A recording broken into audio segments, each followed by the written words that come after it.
এরে নবীর আশিক উম্মতের দল, ভালো করে শুনো, কয়দিন দুনিয়ার বাহাদুরি করবা? দুনিয়াটা কিছুই না, চোখ দুটো বন্ধ হয়ে গেলে দুনিয়া অকার হয়ে যাবে। আধা মিনিট চোখ দুইটা বন্ধ করে একটু ধ্যান করো। যদি তোমার আজকে রাতেলা মরণ হয়ে যায়, তোমার আপনেরা সবাই ঘর থেকে নামায় দিবে, নামায় বলবে তাড়াতাড়ি বাহিরে রাস্তা নামাইয়া পলিথিন দিয়ে পেঁচায় রাখ, ভেতর দিয়ে দরজাটারে আটকায় ভেতরে বাতি জ্বালায় অপেক্ষা কর। টেলিফোন করে সবাই রে ডাকবে আর বলবে আয় আয় বাবারে তাড়াতাড়ি কবরে রাখতে হবে। এরে আল্লাহর গোলাম, সকাল হওয়া মাত্র কেউ যাবে ইমাম সাহেবের খবর দেওয়ার জন্য, হুজুর আমার বাড়িতে লাশ, জানাজা না পড়িয়া কেউ যাবেন না। কেউ যাবে কবর খনন করতে, কেউ যাবে বাঁশ বাগানে বাঁশ কাটার জন্য, কেউ কলা পাতা কাটার জন্য, কেউ যায় গরম পানি রেডি করতে, জীবনের শেষ গোসলটা দিয়ে দিবে। এরে আল্লাহর বান্দা, তুমি একটু চিন্তা করো, দুনিয়াটা কিছুই না। এই জিন্দেগির এই চোখের সামনে কত লাশের মিছিল দেখলাম।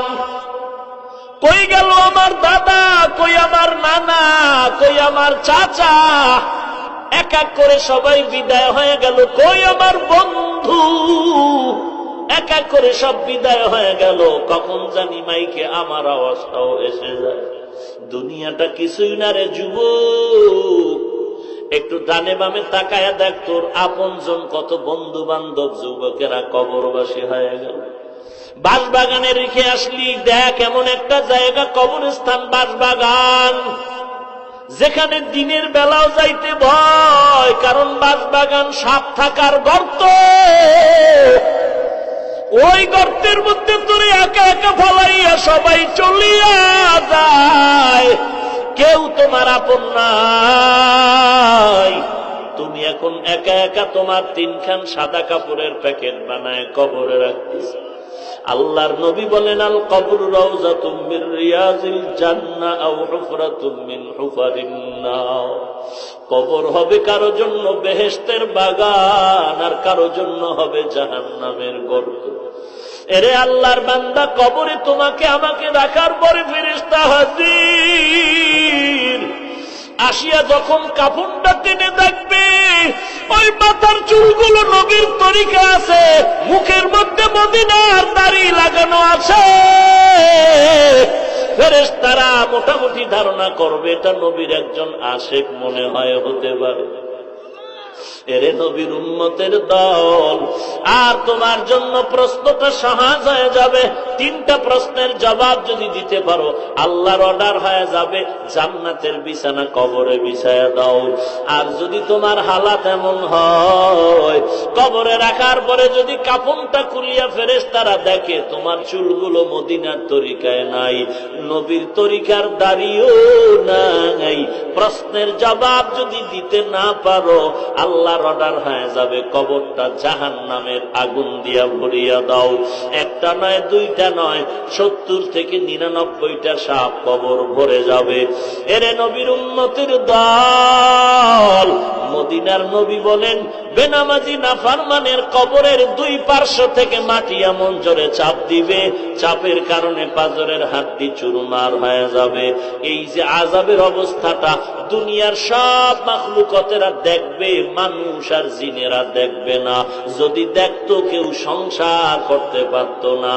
কারণ নবীর কন্যা, নবীর মেয়ে ফাতেমা রাদিয়াল্লাহু তাআলা আনহার ক্ষেত্রে আপনারা ঘটনা জানেন। কবরে রাখার সময় নবীর সাহাবী ডাক দিয়ে কয়, কবর কারে রাখতেছি জানো? নবীজির কন্যা, নারীদের সরদারিনী ফাতেমা রাদিয়াল্লাহু আনহা। ইমাম হাসান ও হুসাইন তার মা, হযরত আলীর স্ত্রী, ব্যবহার খারাপ যেন না হয়। কবরের মাটির জবান খুলে গেল, ডাক দিয়ে কয়, রে সাহাবী, আমি মাটি ফাতেমাও চিনব না, হাসানের পরিচয় চলবে না। আমি মাটির ব্যবহার হবে ইমানের আমলের মাধ্যমে। যদি পরিচয়টা ভালো, আমল নিয়ে আসো, ব্যবহার ভালো হয়ে যাবে। আর যদি ব্যবহার আমল যদি খারাপ হয়, তো আমি মাটির ব্যবহার এতই যে কঠিন, এক সেকেন্ডের জন্য সার নাই। ওই কবরের আওয়াজ শুনে সাহাবী চিৎকার দিয়ে বেহুশ হয়ে পড়ে গেছে, আর জীবনে সংসার করতে পারে না। কবরের চিন্তা মাথায় ঢুকে গেল। আল্লাহওয়ালাদের এই কান্না, এই কান্নার একটাই কারণ, কবরে আমার কি উপায় হবে। একবারও চিন্তা করছো রে যুবক, নামাজ পড়ো না, দাড়ি রাখো না, পর্দা করো না, মা বাবার কথা মতো চলো না, একটু চিন্তা করনি আল্লাহর কোরআন সত্য, নবীর কথা সত্য, আযাব নিয়ে গুনাহ নিয়ে কবরে গেলে শাস্তি সহ্য করতে পারবানি? যদি অন্তর বলে পারবো না, পায়ে হাত রেখে বলি তাড়াতাড়ি আল্লাহর কাছে তওবা করো, চোখের পানি ছেড়ে কান্না করো। এরে আল্লাহর বান্দা, দুনিয়াতে দেখছুনি সন্তানের বিরুদ্ধে মামলা হয়ে গেল, মা বাবায় কেমন কান্না কাঁদে, মা গিয়া পুলিশের কয় পায়ে ধরে বলছি সন্তানকে ছেড়ে দাও, আর অন্যায় করবেন, আমি মা সহ্য করতে পারি না, আমার বাবাও সহ্য করতে পারি না। খানা বন্ধ হয়ে গেল।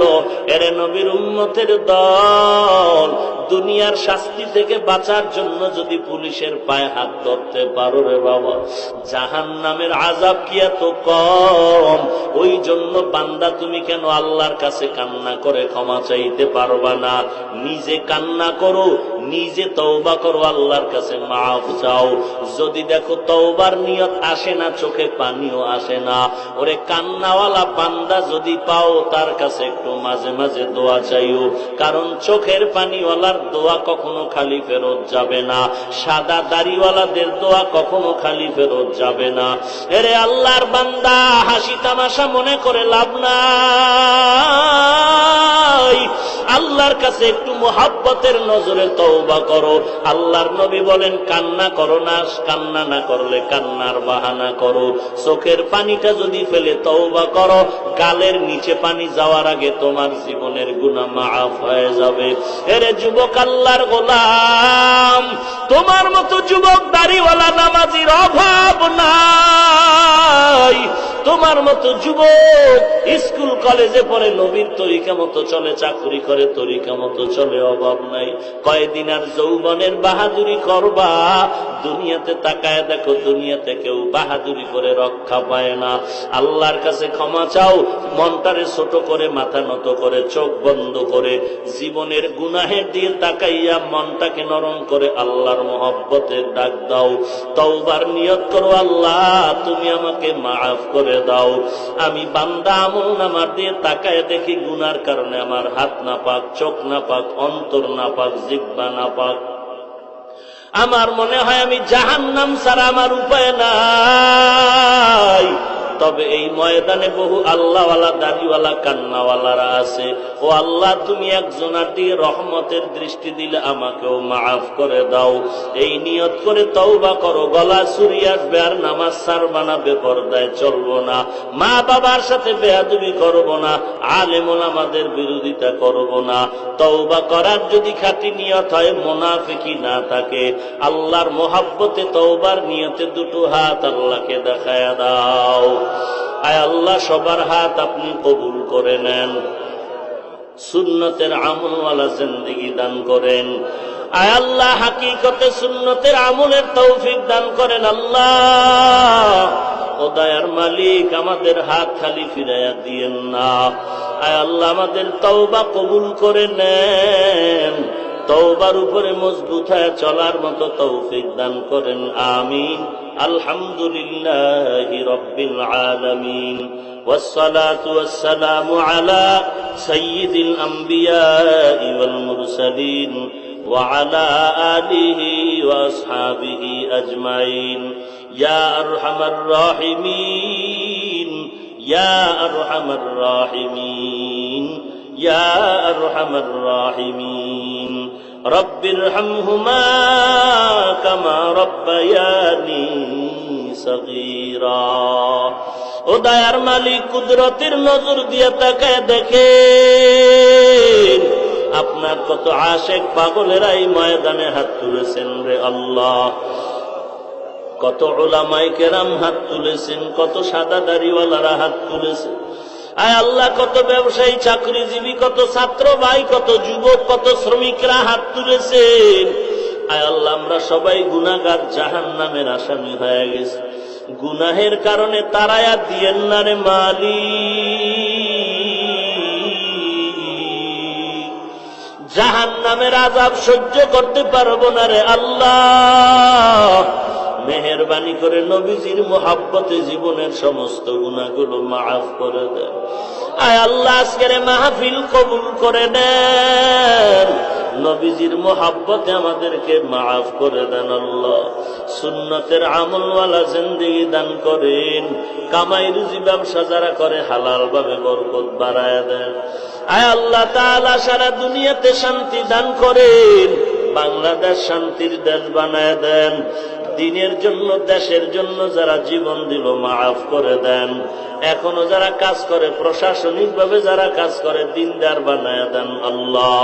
5 ওয়াক্ত নামাজ বা জামাত আদায়ের তৌফিক দান করেন। আয় আল্লাহ, বাতিলের মোকাবেলায় বিজয়ী করে দেন। আয় আল্লাহ, সমস্ত মসজিদ মাদ্রাসা কবুল করে নেন। গায়বী খাজানার থেকে সমস্ত প্রয়োজনের ব্যবস্থা করে দেন। আয় আল্লাহ তাআলা, অন্যান্য প্রতিষ্ঠানগুলো নবীর আদর্শওয়ালা বানায় দেন। মা বোনদের পর্দানিশী আবেদা বানায় দেন। ছেলে সন্তান নেককার দিনদার বানায় দেন। আয় আল্লাহ, নেককার সন্তানের মা বাবা হওয়ার তৌফিক দান করেন।